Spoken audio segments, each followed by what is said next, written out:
E os resultados e as discussões explicam como é possível incluir os alunos surdos dentro do letramento literário da língua portuguesa, usando as contações de história em libras, em tempos de pandemia.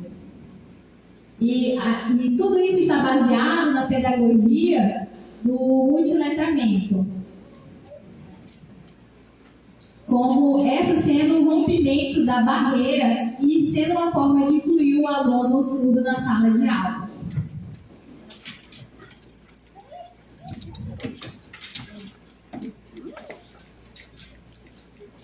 A justificativa, nós duas acadêmicas participamos do PIBID e tivemos uma oportunidade de compartilhar as vivências e as experiências entre uma pessoa surda e uma pessoa ouvinte. E juntas nós criamos as contações de histórias em libras, onde precisa adaptar para português.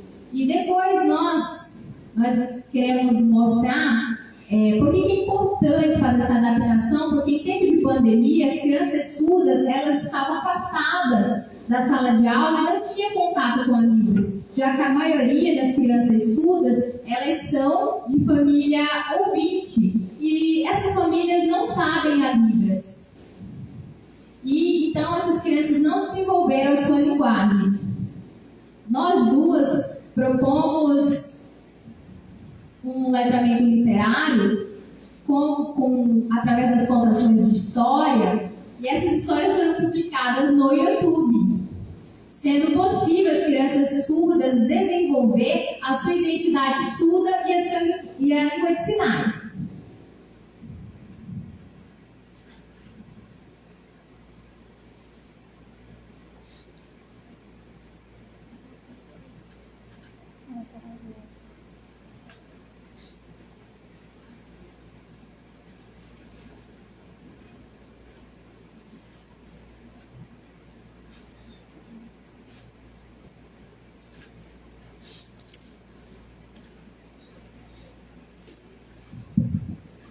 Esse TCC foi um grande desafio, uma grande conquista para a Ângela, e é difícil mesmo conter a emoção, né?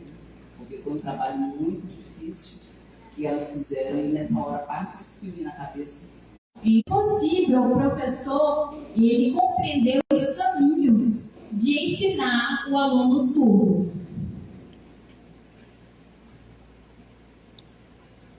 O segundo tópico é o objetivo geral, 2.1. Objetivo geral explica, relata uma experiência no letramento literário de língua portuguesa, através das contações de histórias em libras, que cria caminhos inclusivos para alunos surdos em tempos de pandemia. Os objetivos específicos mostra a pesquisa de como acontece, analisa como acontece esse processo de aprendizado do aluno surdo. E também conhecer o que é preciso, o que precisa ser adaptado para o aluno surdo, onde é possível ele aprender a literatura. No 3, propomos uma literatura visual, que é possível romper essa barreira atitudinal e o aluno surdo reconhecer como ele vai desenvolver o seu aprendizado.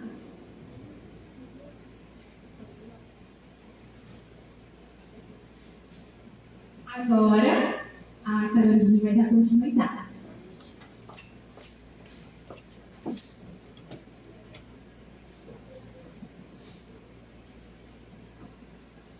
A nossa fundamentação teórica teve como base autores como Cândido, 1995, 1998, Cosson, 2006, 2014 e 2016, e também Pojo, 2012.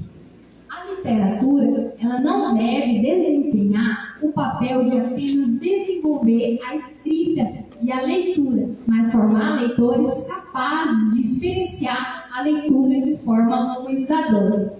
Então, essa leitura não deve ser apenas voltada para a criança ler e escrever, mas uma leitura que desperta a ela onde ela consegue agir sobre o contexto onde ela está inserida, compreendendo o contexto onde ela está inserida e também construir esses saberes com base nesse contexto. Para Cândido, 1995, privar o ser humano do contato com a literatura seria um crime, pois estamos negando ao sujeito surdo o direito de se humanizar. Então, os alunos surdos têm o direito de estar em contato com a literatura. Então, esse letramento literário que propomos para os surdos é conhecido, praticado em diferentes modalidades. E ele está relacionado em leituras e escritas que vão além da função social. E estão presentes em diversos espaços que vão além da sala de aula. Então, o essencial é que a criança ela tenha contato com diferentes culturas e que o professor apresente textos para elas, que valorize essa cultura dela, a identidade dela. Então, para Colson, o efeito de proximidade que o texto literário traz é produto da sua inserção profunda em uma sociedade e é resultado do diálogo que ele nos permite manter com o mundo e com o outro. Então, a criança surda, ela tendo contato com esses textos e também a sua interação com outros indivíduos, irá possibilitar que ela construa a sua identidade e também perceber o seu papel na função social. Então, o letramento literário deve valorizar a cultura e a história do leitor, uma vez que promove a importância do ato de ler. Então, é importante que a literatura mostre isso dentro da cultura surda, que realça e valoriza a identidade surda. Então, a produção dos materiais visuais em libras oportuniza esse letramento literário, no sentido do isolamento social, em tempo e espaço, onde a criança, no tempo de pandemia, eles ficarem isoladas em casa, possam ter contato com a sua L1 Libras e com a sua L2, a língua portuguesa. Então, para expandir essas vivências do universo imaginativo, é importante que ela esteja em contato com a literatura. Então, para a criança, ela adquirir sua L1, a Libra, a língua portuguesa, deixando bem claro, para os alunos surdos, é importante que essas percorram práticas que levem em conta as diferentes culturas, linguagens e semioses. Então, esse processo, ele deve ir além. Então, deve articular os textos com as imagens, de forma que a criança ela possa construir sentido e significado. E quem fala sobre isso de juntar textos, imagens, semiose, é a Arrojo 2012. Então, ela fala que as práticas de multiletramento remete a uma pedagogia do multiletramento, que valoriza a diversidade cultural e a influência das TICs, que são as tecnologias de informação e de comunicação, que possibilita a construção e a produção híbrida, que interligam linguagens, semioses, mídias e tudo que a internet pode oferecer. Então, nesse sentido, os alunos surdos eles precisam estar em contato com essas línguas, essas linguagens, modos e semioses, para que desenvolva uma prática de leitura mais letrada, onde construa sentido e significado na leitura da escrita. Então, essa perspectiva, uma pedagogia multiletramento, ela deve estar voltada também à perspectiva bilíngue, e considerando também os aspectos multimodais e visuais com o uso de representações dos classificadores. Os classificadores é importante para que a criança esteja adquirindo as Libras, já que são representações visuais dos objetos em língua de sinais. E também é importante que no ensino da língua portuguesa, além disso, tenha vídeos e imagens, onde a criança vai ter um apoio melhor para adquirir a sua L2 português.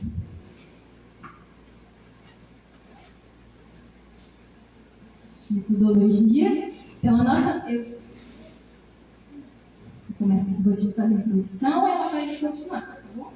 Então, a metodologia, como a Daiane já explicou, ela inicia numa experiência no PIBID, que é o Programa de Iniciação à Docência, Programa Institucional de Iniciação à Docência, realizado pelo CAPES, que é a Coordenação de Aperfeiçoamento de Pessoal de Nível Superior, e é realizado no curso de Pedagogia.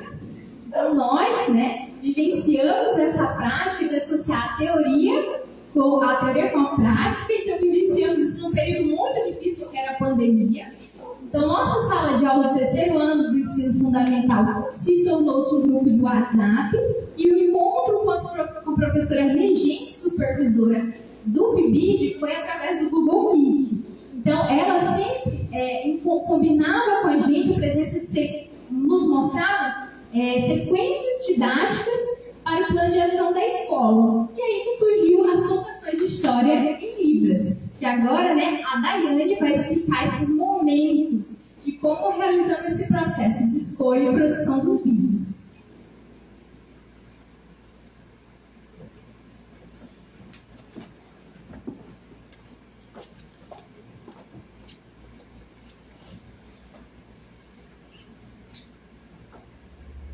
Então, no primeiro momento, a professora supervisora, ela combinava um encontro no Google Meet a cada 15 dias e apresentava para a gente a literatura infantil e falou que é importante essa ser traduzida para Libras.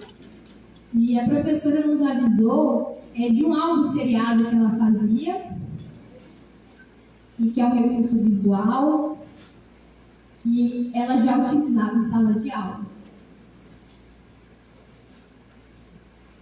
Então, você pode ver esses encontros, era realizado no Google Meet. Segundo momento, nós duas, acadêmicas, nós combinávamos de vir aqui para o Rio, e nós usávamos máscara nesse tempo, e também usávamos álcool, e precisava, já que estávamos no distanciamento social por conta do Covid, e nós sentávamos, lia as histórias do português escrito e percebíamos como ia fazer essa tradução, essa adaptação em Libras. Nós também tínhamos apoio de uma intérprete de Libras,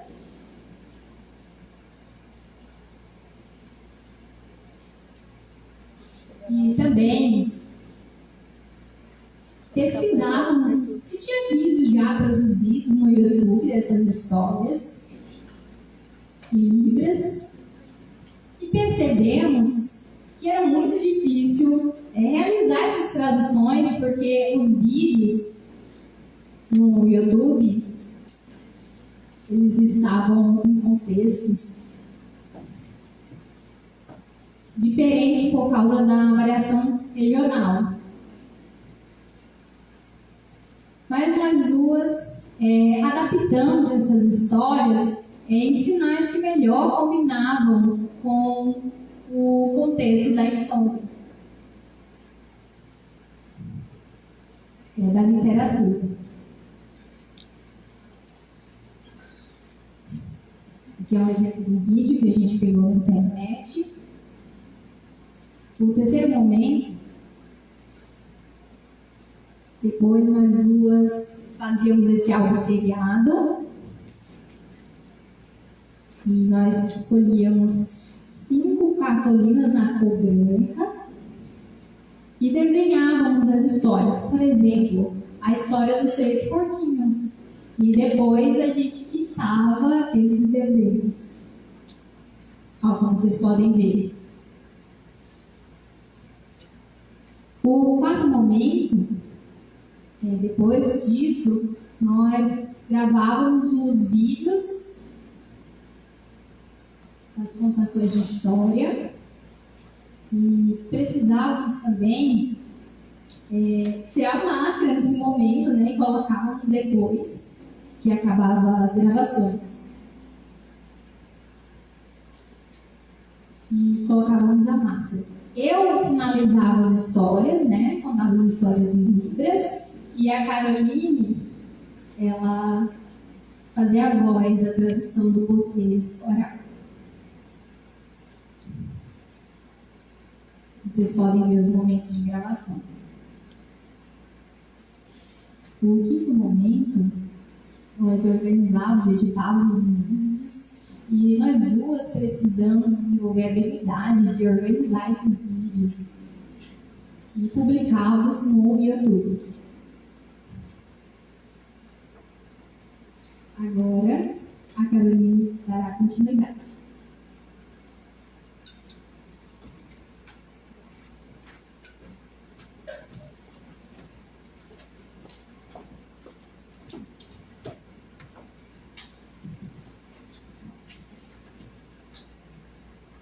Então, agora eu darei continuidade com os resultados e discussão.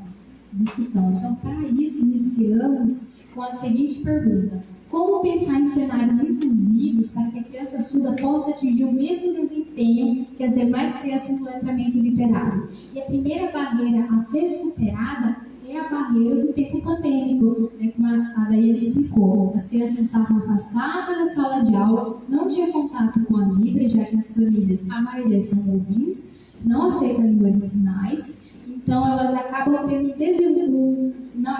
prejuízo no desenvolvimento da linguagem e também da sua desenvolvimento cognitivo de comunicação, em comparação às crianças surdas e filhas de pais surdos. Mas, para romper essa barreira, nós pensamos na pedagogia multiletramento, onde a criança seja capaz de usar diversos recursos para compreender e interpretar o texto, combinando o texto e a imagem. E uma forma ótima de combinar o texto e a imagem é as contações de história.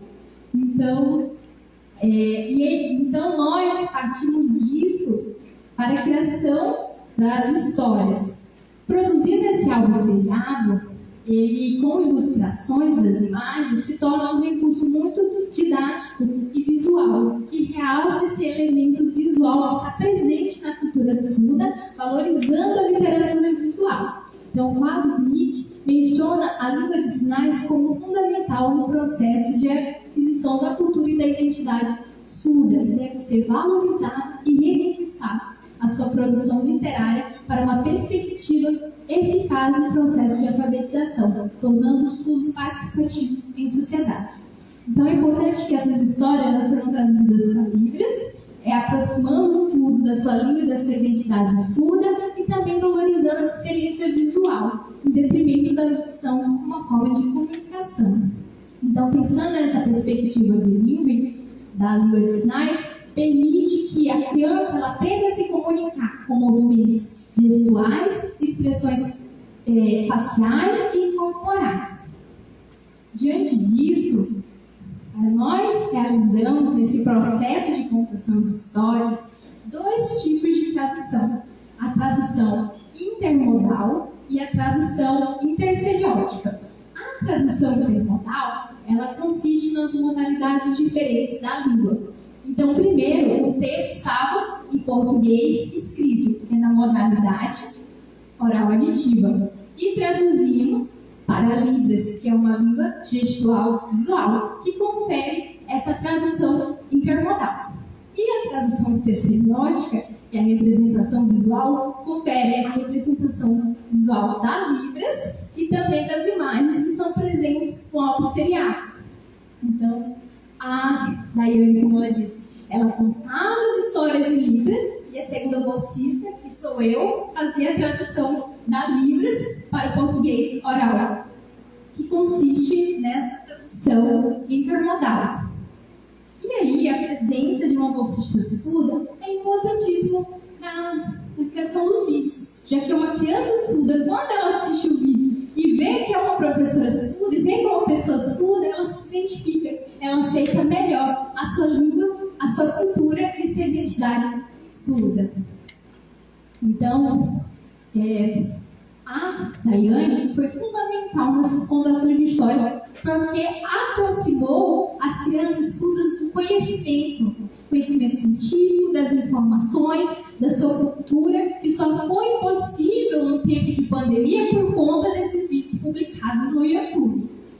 Dessa forma, esses vídeos publicados no YouTube, ela já volta para a perspectiva da pedagogia do multiletramento. Então, essa pedagogia do multiletramento, juntamente com a perspectiva bilíngue, ela favorece que a criança tenha contato com esse mundo globalizado, que ela tenha contato com essas práticas letradas de interconexões tecnológicas. Então, dessa forma, a criação de um canal no YouTube foi importante para que a criança surda seja incluída em tempo de pandemia.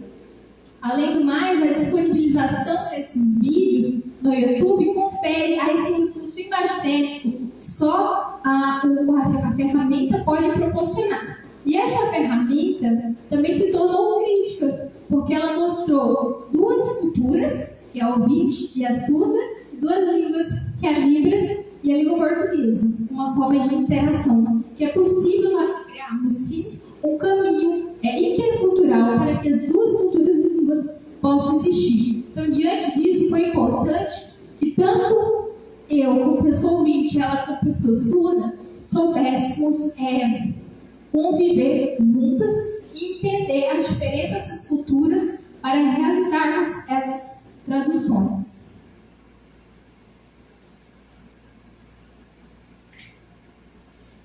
Agora, a gente vai para as considerações finais.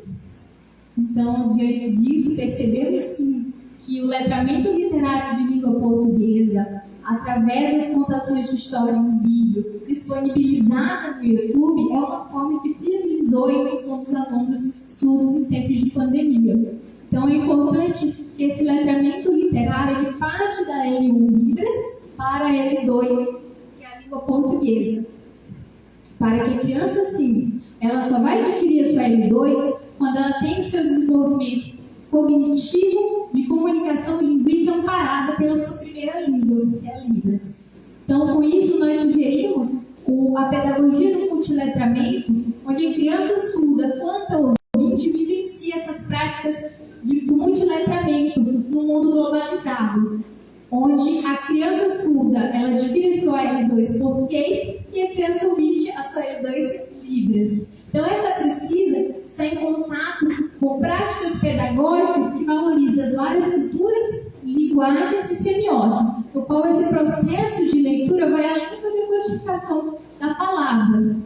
E essas desenvolvem a capacidade de construir sentido e significado da leitura e da escrita numa perspectiva bilíngue. Então, desse modo, o trabalho ele busca refletir formas de proporcionar esse letramento literário de língua portuguesa CNL2 para alunos surdos, ampliando uma nova visão do processo de comunicação, uma nova forma de ensinar a leitura e escrita para alunos surdos, possibilitando essa interculturalidade com as interconexões tecnológicas e linguísticas que precisam ser vivenciadas no espaço escolar para que aconteça de fato a inclusão de alunos surdos, respeitando a sua cultura e a sua identidade surda. Então, aqui estão as nossas referências. Aqui. E esse é o fim da apresentação.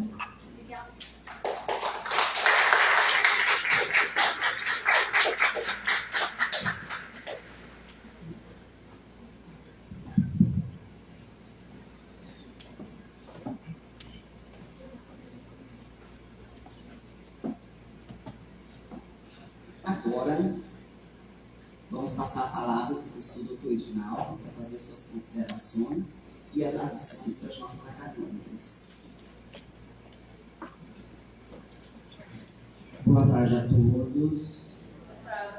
Boa tarde, Caroli Reis dos Santos e Daiane Furtado de Lima. Eu confesso que eu estou mais nervoso do que vocês, muito mais, tá? E, para mim, que já tenho uma experiência de quase 30 anos de função no magistério, eu me sinto privilegiado ter sido convidado para essa banca, porque é um pouco de ousadia esse grande momento de vocês, convidar um estranho para uma banca. Então, eu sou um privilegiado. Eu, hoje, ganhei um presente aqui, estando assistindo essa defesa de vocês. Eu gostaria muito de agradecer a vocês duas por ter permitido a orientadora e a co-orientadora a fazer esse convite. Agradecer a professora doutora Luana e a professora mestra Edneia pelo convite. Edneia, a gente já tem uma parceria de um longo tempo. Esse jogo, essa tabelinha entre o curso de letras e o curso de pedagogia. E, meninas, eu li o trabalho de vocês inteiro, do começo ao fim, porque eu considero que é uma relação de muito respeito com o texto que o aluno produz. Então, eu tomei o cuidado de ler desde a capa até as referências.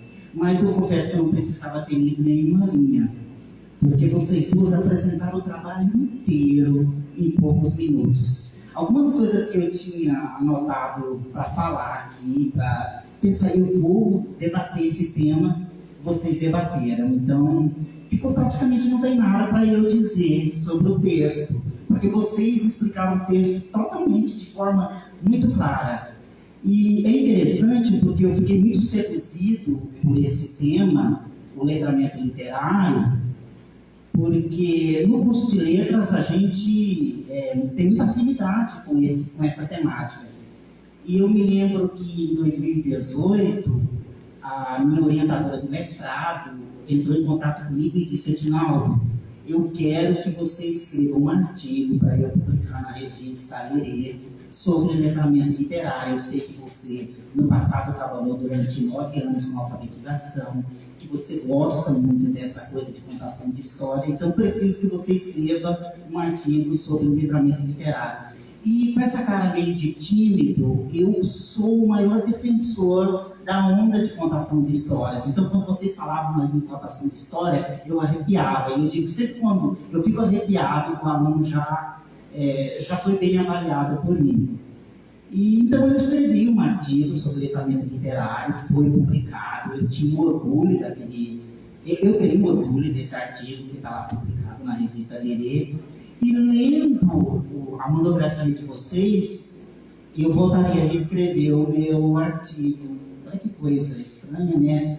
E olha que eu já tenho um título de doutor, porque as referências que vocês apresentam e a forma simplificada com que vocês e a orientadora... E algo já começou a me deixar muito emocionado. Se tem uma coisa que me emociona muito, é que vocês defendem aqui a contação de histórias. Então, são poucas coisas que me deixam muito emocionado com relação à vida. Escrita me emociona. Se tem alguma coisa que me quebra, é a escrita. Se for um texto literário, então, muito mais. Mas por que eu estou falando isso desde a dedicatória? Porque na dedicatória, a gente reconhece a aluna não surda, a ouvir, e a aluna surda. E eu até aconselharia, eu não sugiro à banca que não mude nada da dedicatória quando o texto for para o repositório da UNI. Por quê? Eu não sei que encontro feliz que houve entre as orientadoras e as duas orientandas, mas é aqueles encontros felizes que a vida promove para a gente. Por quê? Porque quando esse texto for para o repositório da universidade, quem for ler esse texto vai reconhecer a dedicatória da aluna ouvinte e da aluna que escuta a partir dos olhos. Então, e a gente vê que isso fica muito evidente na transcrição da dedicatória. E eu começo também a conhecer as duas alunas pela dedicatória. E eu já fiquei, aí já chama atenção, porque eu fiquei curioso, porque hoje, se o noivo não pedir a Carolina em casamento, é sacanagem, né? E a Daiane, eu fiquei muito curioso para conhecer o filho, que aparece aqui na van. Fiquei muito curioso, porque aparece aqui, então eu começo a conhecer as acadêmicas que estão apresentando, mas elas já apresentam para a gente outras pessoas em seu torno, que é muito interessante. Então, não mudar essa dedicatória, os agradecimentos do jeitinho que está aqui. E eu sempre digo que eu gosto muito das epígrafes. E aqui, então, eu não precisava mais ter lido a monografia, porque eu oriento muitos trabalhos acadêmicos e a epígrafe, a sensação que a gente tem uma ideia do que será a epígrafe, mas normalmente eu sou aquele orientador que digo, meninas, tem que ser essa epígrafe. Isso aqui vai dizer muito sobre o trabalho de vocês. Então, às vezes, a epígrafe é escolhida já no final de tudo concluído, ou então já se tem uma ideia, eu vou fazer um trabalho que tenha uma coerência com a epígrafe. E aqui, então, eu me quebrei todo aqui nessas duas epígrafes do texto. Eu não quero nem saber quem foi de vocês quatro que inseriram essas epígrafes, porque ela foi uma sacada semiótica, sei lá o que a gente tem semiótica, mas quando a gente lê essas duas epígrafes, a gente reconhece essa relação bonita entre a Daiane e a Carolina. Porque o primeiro momento aqui diz, quando eu aceito a língua de outra pessoa, eu aceito a pessoa. Pronto, aqui eu não precisava mais ter lido nada. Quando eu leio a segunda, a primeira é de Basilier, a segunda ali de Laborete, recuso-me a ser considerada excepcional. Aqui nós não estamos diante de ninguém excepcional, a gente está diante de duas alunas autênticas que estão concluindo um trabalho de TCC, uma graduação. Uma daquelas coisas mais bonitas que eu acho na academia, na universidade, é esse momento. Aquele monte de gente em silêncio, vendo aquelas duas pessoas que estão passando por um dos momentos mais bonitos e às vezes até mais difíceis da vida da gente, que é a graduação. E eu diria que, eu até pensei numa outra epígrafe, porque eu penso que vocês falam muito belamente sobre essa questão do letramento literário, numa situação muito específica, que é o momento ali da pandemia, da Covid-19. É o momento que a gente tem que se virar nos 30 para mudar o modo de ver o mundo, de ver a forma de reconhecer novas formas de ler. E vocês entram aí num projeto, junto com as professoras, que, pela leitura da monografia de vocês, está dando muito certo. E me veio à mente uma definição de literatura, porque eu sou muito defensor do meu universo, que é do William Faulkner, que diz assim, que a literatura, falar de literatura, que é uma coisa que vocês falaram belamente, principalmente desenvolvendo esse projeto, é o mesmo de a gente imaginar um campo de futebol escuro, mas num momento escuro. Você está no meio daquele campo de futebol, à noite não tem estrela, não tem nada, está muito escuro, e você riscar um palito de fósforo. E quando você riscar aquele palito de fósforo, o que é um palito de fósforo? É uma coisinha mínima e ele não vai clarear o estádio inteiro, né, o campo de futebol. Mas aquela luzinha, aquela pequena luz que aparece ali daquele fósforo, vai fazer com que a gente consiga ver toda uma escuridão em torno da gente. E quando eu li o trabalho de vocês, eu fiquei pensando muito nisso, que a contação de história, esse contato com a literatura, com o mundo a partir das histórias, entra nesse universo. A literatura faz com que a gente consiga ver toda a escuridão em torno da gente. E quando a gente vê essa escuridão em torno da gente, a gente está pensando o mundo de uma forma muito mais ampla. E eu vi no trabalho de vocês. Então, as epígrafes aqui já diz tudo. E quando tem ali uma parte dessa epígrafe que diz assim, eu sou surda, para a minha língua de sinais corresponde à minha voz. Meus olhos são meus ouvidos. Gente, é uma metáfora de uma lindeza. É aquilo que eu falo, orientando meus alunos na área da literatura, o belo no belo, Charles Baudelaire ia dizer lá na França. Porque a gente tem aqui a metáfora dos olhos que ouvem. Então, eu estou diante de duas alunas que usam incentivos de forma diferente e que fizeram o mesmo trabalho. Uma que vê com os olhos, a outra... uma que ouve com os olhos e a outra que escuta com os ouvidos. É essa inter-relação é de uma beleza que eu não sei como descrever isso. Eu até notei que essa metáfora vem de um trabalho acadêmico.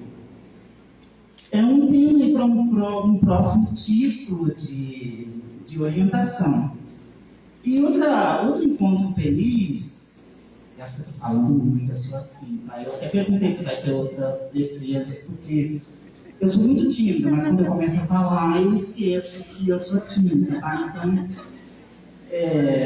foi um resumo, porque eu voltei lá no meu orientador de doutorado, porque como ele é diabético, ele está muito doente, está bem velhinho, mas foi em 2015, e ele já não enxergava muito bem, então ele só conversava comigo sobre a minha tese. Ele não me indicava nada, ficava só falando da vida dele, dos livros que eu tinha publicado e tudo. Eu disse, meu professor, mas como que eu vou fazer minha tese de doutorado se você não me indica nada? E ele disse assim, lê o resumo da sua tese para ver o que você produziu. Aí eu li o resumo da minha tese. Aí ele tinha uma fala bem grossa, ele disse, você já está pronto para defender a sua tese de doutorado. Pelo resumo da sua tese, eu sei que está ótimo. E eu achei aquilo um absurdo ele dizer aquilo sem ter lido. Aí quando eu li o resumo da monografia de vocês, eu sabia que eu também não precisava ler o resto da monografia. Por quê? Porque em prática, na ótica da metodologia científica, o resumo ele tem que dizer o que vai ser feito, como será feito e o que a gente conclui. Uma conclusão prévia, mas prévia em 2 linhas, em 3, 4 linhas apenas. E vocês conseguem inserir essas 3 perguntas aqui na monografia. O que vai ser feito, como será feito e o que se conclui. Só que vocês ainda foram um pouquinho mais ousados. Inseriram uma 4ª pergunta que diz assim, esse trabalho partiu da seguinte indagação. Eu chamo isso de problemático, ou seja, vocês ainda inseriram um problema aqui na monografia que vocês iriam trabalhar e buscaram responder esse problema. E quando eu diz assim, esse trabalho pesquisa partiu dessa indagação, vocês apresentam uma indagação que é como pensar o cenário inclusivo para crianças em Libras, crianças surdas possam atingir o mesmo desempenho que as demais crianças no letramento literário em tempo de pandemia. E tem a resposta lá no final, a conclusão. E vocês concluem aqui em poucas palavras, e depois a gente vê essa conclusão lá no final do trabalho. Então, já aqui, com essa problemática, e junto com essa problemática entra o grande núcleo, que é o letramento literário, que é uma coisa que eu tenho muita afinidade, leitura e escrita. Outra coisa que eu tenho muita afinidade. E aí a gente sai desse universo das letras, e eu descobri que a gente, com o curso de pedagogia, a gente dialoga muito mais do que eu imaginava. Eu, sem nenhum preconceito, eu venho do magistério, lá do antigo, eu fiz parte das últimas turmas do magistério, mas eu sou formado no magistério. E de repente, eu vejo 2 professoras, uma doutora em educação, a outra professora que adora semiótica e fazendo um doutorado em linguística, me apresentando assim, de cara, Antônio Cândido e o Rio do Cosson. Falei, caramba, lá a gente tem que fazer mais amizades, porque realmente o curso de pedagogia e o curso de letras dialogam muito, porque esses 2 autores é a cereja do bolo da minha formação. Eu gosto muito dos 2. O Rio do Cosson, ele é mais contemporâneo agora, mas é o grande nome para esclarecer essa questão do letramento literário. E de repente vocês saltam dessa coisa que é mais afinidade com as letras e entra a pedagogia. Aí vocês unem a pedagogia, que é o multiletramento pedagógico, porque só é possível, de uma área que eu não tenho tanto reconhecimento, pensar esse letramento literário de contação de histórias e também pensar na criança surda, aprender a ler o mundo a partir desse multiletramento pedagógico. Aí entra a coisa da pedagogia, que ficou muito interessante e deixou esse trabalho muito enriquecido. E, é claro, o multiletramento pedagógico tem que pensar na inclusão da língua 1, Libras. E como vocês colocaram língua 1, Libras, língua 2, língua portuguesa, achei isso muito semiótica também, muito importante para o nosso momento, porque numa fala a gente poderia colocar primeiro língua portuguesa, né? E vocês são muito coerentes em colocar, e me surpreenderam em colocar a língua 1 Libras. Ou seja, o importante Libras. Então, já está incluído essa questão multiletramento pedagógico, já incluiu as crianças surdas aqui, a contação de história, que acho isso de uma forma muito fantástica, que ficou feito aqui. E, meu Deus, eu vou parar no sumário, eu prometo. O texto tem 54 páginas, eu acredito que num conjunto com as orientadoras, você poderia pensar em transformar essa monografia num capítulo de livro ou num artigo. E como é um texto muito extenso e a gente tem que pensar que um capítulo de livro tem que reduzir, aqui daria 2 capítulos de livro, porque o trabalho vem sendo muito bem elaborado, mas quando chega no ponto 3.4 da tradução literal à tradução cultural, a gente tem aí 10 páginas que daria um capítulo à parte. Para mim foi muito esclarecedor essa questão da tradução, mas que se não estivesse aqui nessa monografia também não teria nenhum problema. Então ficou muito clara a leitura, foi muito esclarecedora, principalmente para a minha pessoa que faz algumas perguntas sobre tradução, mas que vocês poderiam fazer uma espécie de retirada na hora de transformar num capítulo de livro, num artigo, e aproveita aí para poder perder o contato com as professoras, infernizando a vida delas para continuar fazendo esse trabalho aqui brincadeira, tá? Sobre tradução literal. Vocês podem me produzir 2 capítulos de livros ou artigos aqui. Meninas, e quando eu chego na introdução e encontro ali o Antônio Cândido, direito à literatura, é de uma lindeza, porque a gente imagina alguém que escreve um livro dizendo o direito à literatura. Já que o Antônio Cândido disse que a falta da literatura não promover a inserção do aluno, o contato da criança, ou até a criança, aí a gente inclui agora a criança surda na literatura, é um crime, a gente devia ter uma lei que obrigasse as pessoas a terem contato com a literatura.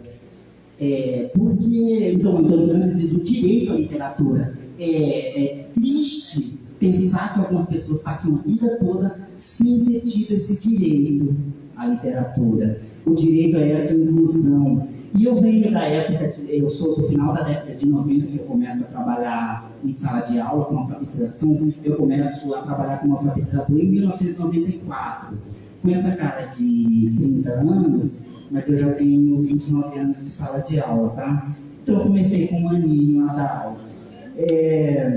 Então imagina bem, na época que eu iniciei a trabalhar, era impensável um aluno surdo na sala, porque a gente tinha uma cultura de que todo aluno que fosse um pouquinho diferente tinha que viver numa apartheid, lá no universo em que ele tinha que conviver com os seus. E nesse decorrer desses 30 anos, foi uma luta muito grande para chegar a isso. Está sendo os primeiros momentos que a gente está vendo alunos apresentando trabalho, uma aluna surda apresentando um TCC de graduação. Então foi uma luta de 30 anos e eu vi essa história acontecer. E o ano retrasado, o ministro da Educação, Milton Ribeiro, estava tentando retirar querendo trazer aquela segregação novamente, com uma desculpa mais ou menos assim. Não, gente, é que a gente precisa de um local onde a pessoa se sinta bem, conviva com você. Não, a apartheid acabou. Aluno surdo não é excepcional, ele convive com todo mundo porque ele é igual a todo mundo. Ele não escuta com os ouvidos, mas ele escuta com os olhos e dá conta de fazer uma graduação inteira. E isso aqui, com o Cândido, vem com tudo. E o professor é aquele estudioso agora que vocês trazem lindamente e com uma forma bem didática, tudo que está escrito aqui, sobre o letramento literário. Eu vou voltar a ler agora que está lá de novo, porque o letramento literário ficou muito mais fácil a partir daqui. Meninas, eu tenho que parar, uma hora vem, tem que me mandar parar. Então eu vou parar agora. Eu fui lá na conclusão do trabalho de vocês. E realmente a conclusão voltou a falar do Antônio Cândido e que o Rio do Poção ficou perfeita, tá? Então eu diria assim, se os meus filhos não tivessem 30 anos e a outra 24, eu indicaria para estudar com vocês, tá? Porque olha, é perfeito. E já vou dizer logo, se o namorado não pedir em casamento hoje, você está perdendo, tá? Parabéns, meninas, foi um prazer.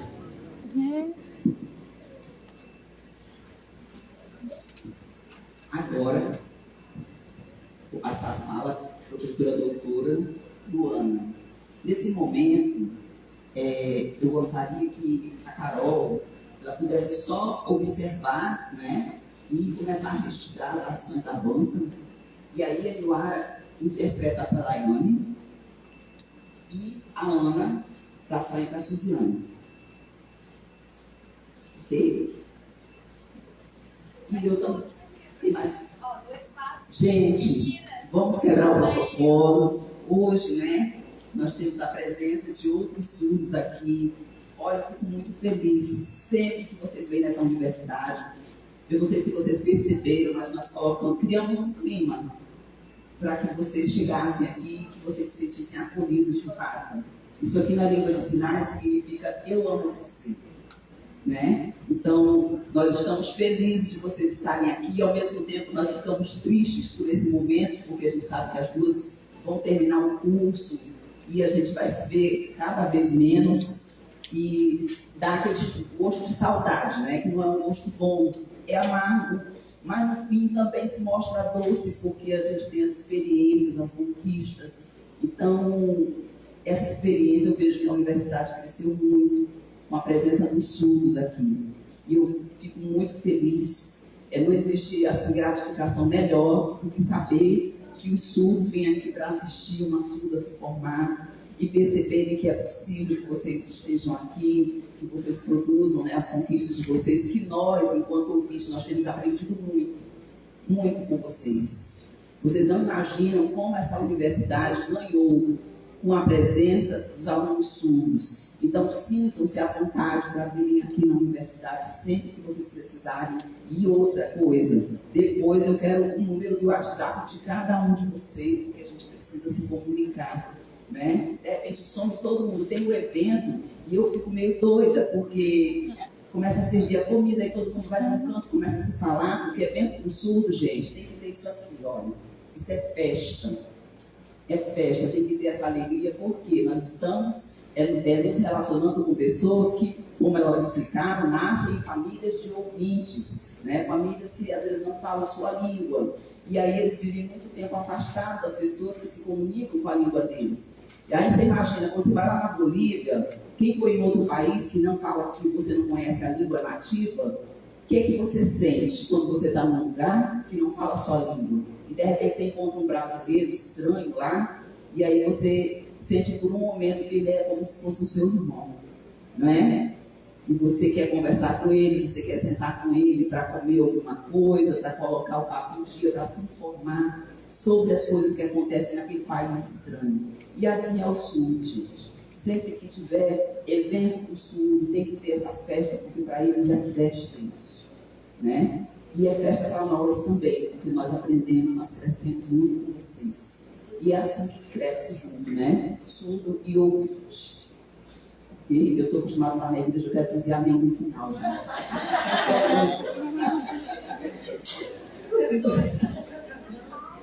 Né? Eu fico.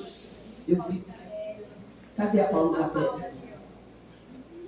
O sinal da Paula. Ah, Paula Isabel. Ué, você está aqui na frente.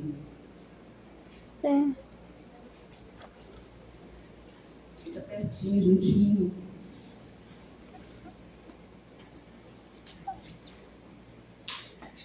Olha que alegria, que felicidade ter você aqui. Pode escolher a cadeira que você quiser. Então é isso. Agora eu vou passar a fala para a professora doutora Luana, fazer as audições dela, as observações. Começando, porque vocês já perceberam que tem um climão, né? rolando por aqui. Da professora Luana, né? E nós, da área da língua de sinais, nos encontramos. Agora a gente não vai se largar mais, porque nós descobrimos que é assim que nós estamos crescendo, gente. Quando a coisa flui, né? Não existe mais grupo, a água vem e fica lá parada. Não, a gente está fluindo, a gente quer, como diz o Djavan, né? Oceanar. É isso que nós queremos. A professora Luana está falando. Boa tarde, eu vou ficar em pé, porque eu estou aqui contida na emoção, meus olhos estão vazando desde a apresentação. Boa tarde a todos e a todas as pessoas presentes aqui. Eu quero cumprimentar o professor doutor Edinaldo, a professora mestre Edineia, Carol e Daiane. Que prazer, que privilégio fazer parte desse momento. E eu quero fazer justiça aqui nesse momento, que a protagonista dessa orientação, gente, é a professora mestre Edineia. Eu sou mera participante aqui, tendo o privilégio de ser presenteada de estar nessa banca, né? Mas todo o mérito é das três, nesse processo todo de construção. E me alegra muito poder fazer parte desse momento. É um presente muito grande, como diz o professor Edinaldo. Passa um filme na minha cabeça, como deve passar na de vocês, mas esse filme que passa na minha cabeça é até anterior ao curso de pedagogia. Me levou lá no meu curso de psicologia, em 1999, eu com 21 anos de idade, tendo a minha primeira experiência de entrar numa sala de pessoas surdas, né, para fazer uma observação psicológica. E eu lembro lá no 21 de abril, quando eu entrei naquela sala, tinha uns 10 alunos surdos, e eles começaram a conversar em Libras, e eu não sabia nada. E eu fiquei ali me sentindo excluída. Eu saí ali com um sentimento que me incomodou muito. Eu nunca tinha me deparado com aquela situação. E eu comecei a refletir que eu estava me sentindo assim, naquele minuto, naquela meia hora que eu fiquei na sala. E me veio um questionamento. Ele se sente assim todos os dias, em todos os lugares.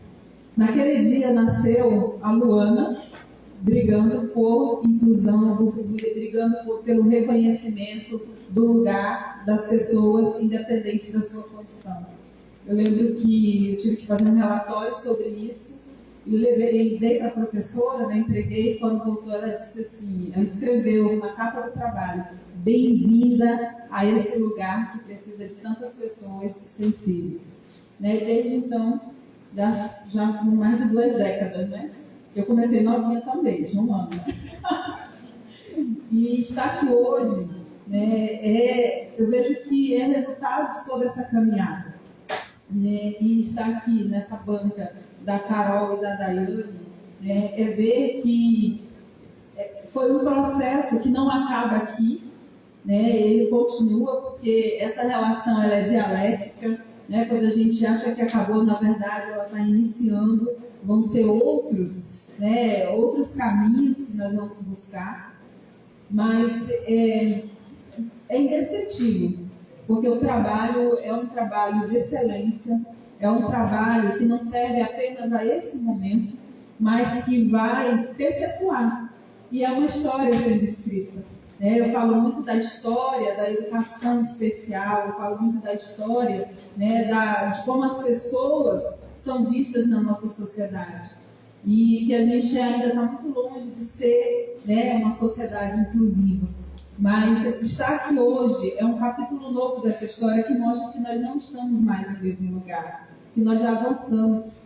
E nós só conseguimos avançar porque tem pessoas que resistem. A Daiane é uma pessoa de resistência.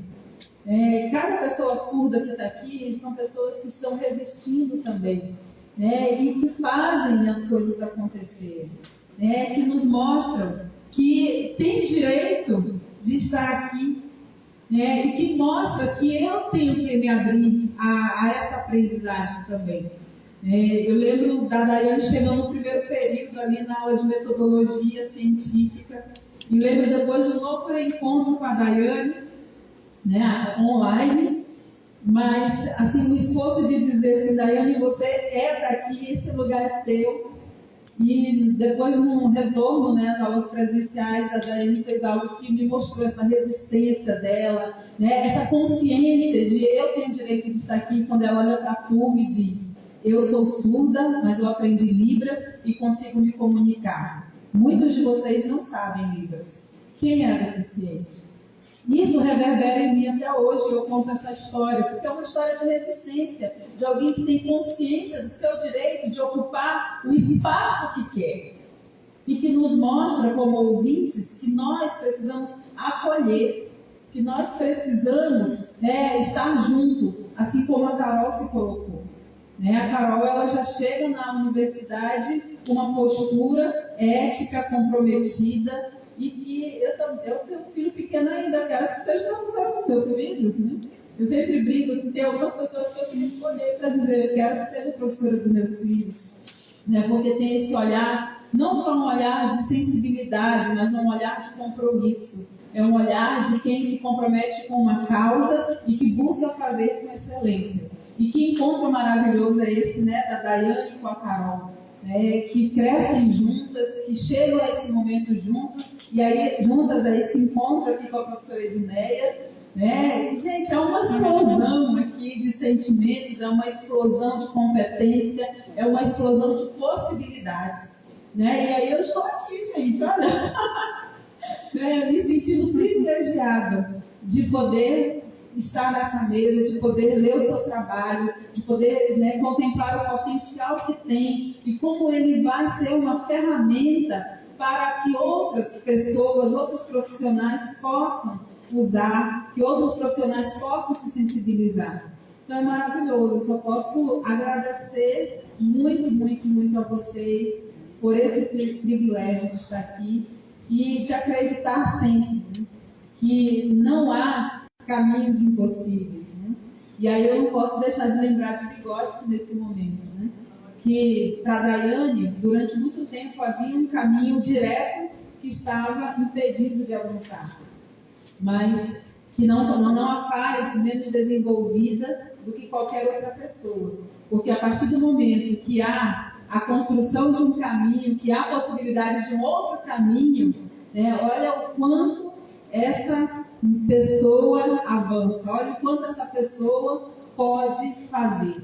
Então, é só celebrar mesmo esse dia, é só celebrar esse momento histórico para o curso de pedagogia, para o campus de Guajará-Mirim, de estar aqui contemplando a formação, contemplando esse momento, que é um rito que traz assim, uma pressão, mas que é um rito que também é necessário, porque aquilo que foi produzido durante 4 anos, tudo aquilo que se construiu, e as transformações que ocorreram. Eu vejo como docente a gente tem esse privilégio de ver se desabrochar do aluno. Aquele acadêmico que chega muitas vezes tímido, aquele acadêmico que chega muitas vezes sem nem saber o porquê está ali, e de repente 4 anos depois a gente está diante de um acadêmico empoderado com tudo que recebeu durante esse período e que nos orgulha de dizer, olha o que nós como docentes estamos ajudando a formar para a nossa sociedade. Então é só orgulho de vocês, é só celebrar esse dia, celebrar todas as pessoas que contribuem também para esse momento. E a gente sabe que tudo isso é feito num coletivo, e a gente reconhece esse coletivo, valoriza esse coletivo, e parabéns a vocês duas, parabéns à professora Edneia também. Eu gostaria que o professor Ginaldo falou sobre a questão da tradução, de retirar. Eu acato realmente, não combina, mas aí eu quero explicar o porquê que eu fiz ela ler vários livros sobre tradução. Por quê? A Carol, ela entrou no curso de Libras sinalizando o basiquinho, mas ela entrou com uma humildade, um coração aberto, sabe? Que ela não tinha vergonha de errar. Ela não tinha vergonha de o surdo corrigi-la e dizer, olha, esse sinal está errado, é assim. A pessoa que é ensinável. Então, esse é o intérprete. Quando eu vi a Carol, com essa disponibilidade de estar ali junto com o surdo para as coisas mais simples e também para as coisas mais, como eu posso dizer, mais complicadas, que apresentavam uma complexidade maior do que ela poderia expressar, do que ela recebeu para dar. E eu vi ali ela se dispondo a isso. Então, o que eu percebi ali? é a essência do tradutor, né? Então, eu queria que ela tivesse consciência de que existe um universo aberto para ela também. Ela não é só uma pedagoga, gente, né? Nós estamos formando aqui uma pedagoga bilíngue. Aliás, nós estamos formando 2 pedagogas bilíngues. E aí vocês percebam a diversidade que nós temos aqui. Uma pedagoga bilíngue, surda, que sabe Libras e tem uma paixão pela literatura em língua portuguesa, e ela entende que o surdo, né, aquele que tem a sua língua, a língua do surdo, ela é visual, ela não é oral e auditiva, e isso é muito importante a gente perceber, porque são 2 modalidades de línguas difíceis para o surdo aprender. Tá? A criança ouvinte, ela aprende, porque quando ela vai lendo, ela vai falando alto e ela vai lembrando daquilo que ela ouviu em casa, ela faz associação de significados e sentidos. A criança surda, ela não tem isso. E quando a Daiane percebe isso, que isso é importante para a criança surda, não como uma imposição, vejam que ela apresenta no trabalho dela, não que a língua portuguesa é importante, que ela tem que aprender o português, não. Mas que ela precisa se apropriar da língua portuguesa porque existe um universo, uma herança cultural produzida, escrita, e que o surdo tem direito a isso. Uma partilha cultural. Quando eu vejo que a Daiane não entendeu isso, eu fico pensando, a professora, né, que essas crianças surdas terão. E aí a gente pensa, né, a educação é para isso. Se você educa o indivíduo, se você oferece a esse indivíduo os instrumentos para que ele mude a sociedade, não existe animal abandonado, não existe morador de rua, não existe violência. Então é assim que a gente muda o mundo. Então eu vejo que ali, eu vejo vocês, eu olho 2 possibilidades enormes de estar mudando o mundo, sabe? Porque a gente não pode querer pouco, tem que ser ambicioso. Né? Ontem a gente leu um texto que a personagem, ela sonhava pequeno, recebeu um conselho da mãe: sonhe pequeno, sonhe rápido e sonhe pequeno. Não, né? Demore, projete seus sonhos, mas sonhe grande. Tá? Não pense em mudar só o seu espaço, só a sua casa, só a sua família. Não pense em mudar só você. A gente precisa mudar o mundo, porque isso é muito maior do que a gente, né? Então, a universidade, ela é esse espaço, é o espaço da diversidade, é o espaço que agrega o conhecimento, agrega a contradição, que aí vocês vejam 2 culturas diferentes que dialogam e se complementam. E esse é o espaço da tradução. E aí, quando eu falo da tradução, eu digo que a tradução, ela é um ato político. Tá? O tradutor, ele precisa ter essa consciência de classe, e esses livros que eu forcei a Carol não precisava ler o trabalho dela, mas eu disse para ela: você vai ler esses livros aqui, porque o tradutor intérprete, ele precisa ter uma consciência. A gente não pode esquecer que o Brasil foi colonizado por tradutores, né? Então a tradução, ela é política, ela pode ser colonizadora, ela pode ser libertadora. Então, que tipo de tradutor você será, né? Então, depois que a Carol, eu só queria colocar o germe ali, para ela se questionar, para ela compreender que é um universo muito grande, que a tradução é muito mais do que verter para uma língua, você trazer uma coisa que é interessante de uma cultura para outra, mas da forma que emancipe o sujeito, e não que domine, né? Não que crie um sujeito subserviente, mas a tradução já precisa ser, assim como a literatura, ela